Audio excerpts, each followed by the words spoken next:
Bharatiya Janata party इस देश के हर संसाधन, हर संस्थान, हर संस्था पे कब्जा करना चाहती है। पहले सीबीआई, ईडी और इनकम टैक्स बने नए फ्रंटल, अब लगता है एसबीआई बन गया है। काले धन के गोरख धंधे को कौन पनपने दे रहा? क्यों एसबीआई पर दबाव बनाया जा रहा है? ऐसा क्या हो जाएगा अगर चुनाव के पहले ये नाम सामने आ गया? क्या ये भांडा फूट जाएगा कि चंदा लेकर कौन सी नीति बनाई गई? क्या ये सच सामने आ जाएगा कि चंदा लेकर किसके खिलाफ जांच बंद करी गई? क्या ये सच सामने आ जाएगा चंदा ना देने पर किसके खिलाफ जांच खोली गई, चंदा लेकर बंद कर दी गई? तो चंदा का भांडा फोड़ हो जाता। कौन किस पार्टी को कितना और कब चंदा दे रहा है, जिससे वो देख समझकर वोटिंग के पहले अपना मन बना सके। अगर आपके खजाने एक दो व्यक्ति पैसों से भर रहे हैं तो ये सरकार और इस देश का प्रधानमंत्री उन्हीं लोगों की गुलामी करते हैं। कितना भी षड्यंत्र एसबीआई और सरकार मिलकर रच ले, मोदी जी ने किससे कब कितना पैसा लिया और उसके एवज में जांच बिठाई या जांच बंद करी, उसके एवज में कौन सी नीति बनाई, इसका फैसला जनता करेगी।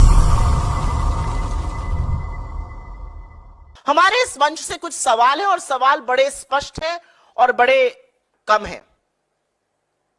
पहला सवाल हमारा यह है कि इस देश का सबसे बड़ा सरकारी बैंक, पूरी तरह से कंप्यूटराइज बैंक एसबीआई को 22,217 इलेक्टोरल बॉन्ड देने के लिए 5 महीने का समय क्यों चाहिए? ये तो एक क्लिक ऑफ अ बटन पर होना चाहिए। हमारा दूसरा सवाल यह है कि एसबीआई को एकाएक जब अवधि जिस दिन देना था उसके 24 घंटे पहले एसबीआई क्यों जागा? क्या एसबीआई को 25 दिन का टाइम लग गया यह सोचने में कि उनको कितना वक्त लगेगा? और यह एक बड़ा सवाल है। एक और सवाल है और उसका मैंने उल्लेख भी किया कि 48 करोड़ अकाउंट, 66,000 करीब एटीएम, 23,000 करीब ब्रांचेस होने वाले एसबीआई को 22,000 महज अकाउंट के लिए 5 महीने चाहिए। यह कितना हास्यास्पद है। एसबीआई पर प्रेशर कौन बना रहा है? इस आर्थिक अनियमितता को, इस काले धन के गोरख धंधे को कौन पनपने दे रहा था? क्यों एसबीआई पर दबाव बनाया जा रहा है? ऐसा क्या हो जाएगा अगर चुनाव के पहले ये नाम सामने आ गए? और सवाल ये उठता है कि क्या लोगों को लोकतंत्र में ये जानने का हक नहीं है कि कौन किस पार्टी को कितना और कब चंदा दे रहा है, जिससे वो देख समझकर वोटिंग के पहले अपना मन बना सके? ये पूरा गोरख धंधा है, अलायंस अब एसबीआई के साथ की गई है। हम लोग शुरू से कह रहे हैं कि भारतीय जनता पार्टी इस देश के हर संसाधन, हर संस्थान, हर संस्था पे कब्जा करना चाहती है। पहले सीबीआई, ईडी और इनकम टैक्स बने नए फ्रंटल, अब लगता है एसबीआई बन गया है। और समझना जरूरी है कि कितना भी षड्यंत्र एसबीआई और सरकार मिलकर रच ले, मोदी जी ने किससे कब कितना पैसा लिया और उसके एवज में जांच बिठाई या जांच बंद करी, उसके एवज में कौन सी नीति बनाई, इसका फैसला जनता करेगी, क्योंकि जनता सब देखती और सब समझती है। यहां पर यह बताना जरूरी है कि भारतीय जनता पार्टी शुरू से असहज थी। 2017 में जब यह स्कीम आई और पिछले वित्तीय वर्ष के अंत तक 31 मार्च 2023 तक करीब 12,000 करोड़ रुपए इलेक्टोरल बॉन्ड के माध्यम से पॉलिटिकल पार्टीज को मिले, जिसमें 2/3 अकेले भारतीय जनता पार्टी को मिले। करीब 6500 करोड़ रुपए भारतीय जनता पार्टी को मिले और करीब 9%, अबाउट 1,000 करोड़ रुपए से थोड़ा ज्यादा कांग्रेस को मिले। तो भारतीय जनता पार्टी चिंतित थी। चिंतित इसलिए थी क्योंकि अगर लोगों का नाम सार्वजनिक हो गया तो पता चल जाएगा कि कौन सा मित्र कितना दे रहा था, क्यों दे रहा था।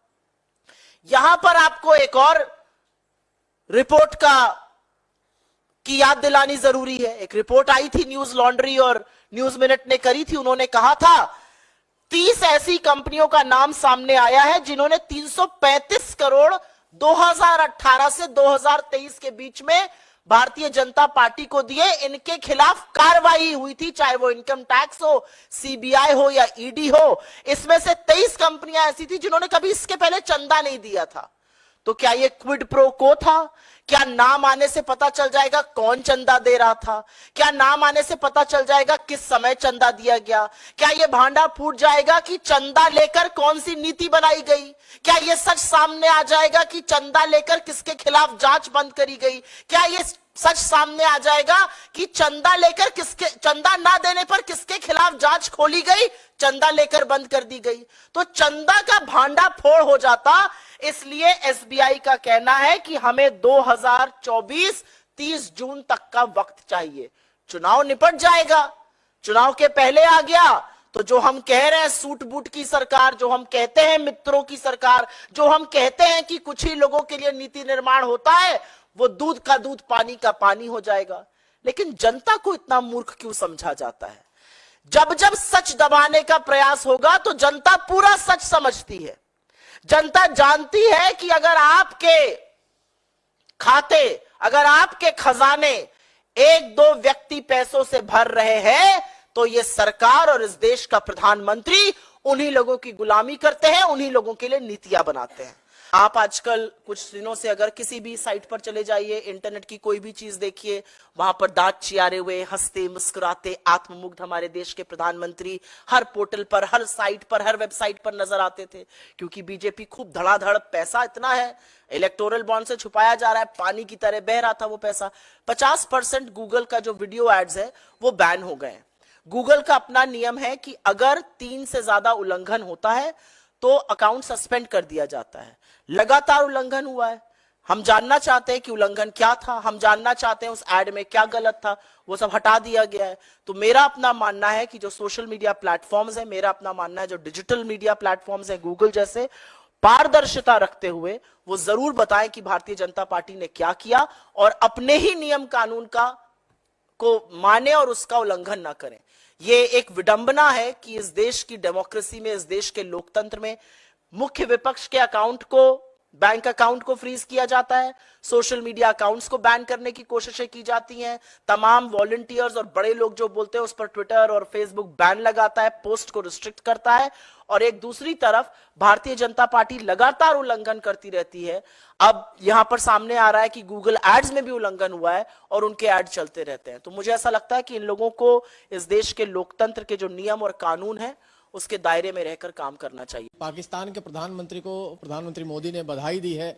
2024 से पहले इस मामले को कैसे देखती हैं? क्योंकि चाइनीज प्रीमियर को आज तक उन्होंने बधाई नहीं दी है और पाकिस्तान के प्रधानमंत्री को। पाकिस्तान और चाइना से मोदी जी का बड़ा लगाव है भाई, आपको इसमें इतना हतप्रभ क्यों है? आप भूल गए क्या कि वो लाहौर लपके लपके चले गए थे बिरयानी सिवई भगवान जाने क्या खाने, नवाज शरीफ के ही तो घर गए थे। आप भूल गए क्या? किसी को पता ही नहीं था कैबिनेट में। मुझे याद है 25 दिसंबर या 24 दिसंबर का दिन था, एक उन्हीं के मंत्री के यहाँ भोज था, मैं तब पत्रकार होती थी, वहां पर वित्त मंत्री अरुण जेटली जी बैठे हुए थे, भगवान उनकी आत्मा को शांति दे। हम लोगों ने पूछा आपको पता है? उन्होंने कहा मुझे तो नहीं पता है। वो वहां लपके हुए पाकिस्तान चले जाते हैं। पाकिस्तान के आईएसआई को पहली बार इस देश की सरजमी पर बुलाने की हिमाकत नरेंद्र मोदी जी ने करी पठानकोट में। पाकिस्तान से उनका बड़ा गहरा संबंध है भाई, बहुत मानते हैं पाकिस्तान को। वो 18 बार जब चाइना जाते हैं या 30 बार जब शी जिनपिंग से मिलते हैं। आप गए किसी अपने दोस्त को लेकर महाबलीपुरम में नारियल पानी पीने और शहनाई सुनने? मोदी जी गए थे। आप बैठे हैं साबरमती के तट पर झूला झूलते हुए अपने किसी दोस्त के साथ? मोदी जी ने झूला है। मोदी जी ने अपने दोस्त को सबसे बड़ी क्लीन चिट दी और वही दोस्त बार बार कहता है 19 लेवल की कोर कमांडर की टॉक में चाइना का पीएलए क्या कहता है? आपका प्रधानमंत्री कहता है कोई घुसा हुआ नहीं है, हमारे 20 जाबाजों की शहादत हो गई। बड़ा प्रगाढ़ संबंध है, बड़ा गहरा संबंध है, बहुत दोस्ती है, बहुत प्रेम है। आप लोग नाहक भोले हैं, आप लोग समझ नहीं पाते इस अमर प्रेम कथा को। बड़ी अमर प्रेम कथा है, चीन से एक हाथ पर, पाकिस्तान से दूसरे हाथ पर।